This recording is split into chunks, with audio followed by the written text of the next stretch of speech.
Welcome to the last breakfast. Please enjoy the video. In this video, I will explain how to recover files after formatting. The very first and most critical step is to immediately stop using the storage device that was formatted. Any further use, even installing software, can write new data over your lost files, making them unrecoverable. You'll also need a separate, healthy drive to save your recovered data onto, ensuring you don't overwrite anything important. Next, you'll need to select the right data recovery software. There are many excellent tools available, some free and some paid, each with different capabilities. Look for software known for its effectiveness in recovering files from formatted drives.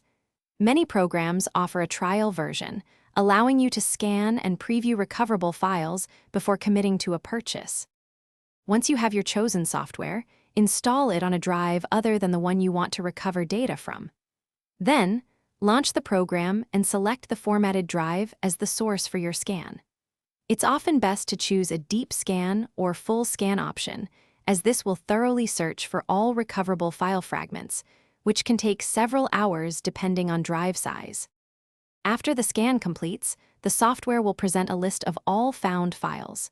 You can usually preview these files to ensure they are intact before recovery. Carefully select the files you want to restore. Remember to save these recovered files to the separate storage drive you prepared earlier, never back to the original formatted drive, to prevent any further data loss. Thanks for watching. If this was helpful, leave a like and consider subscribing. See you next time.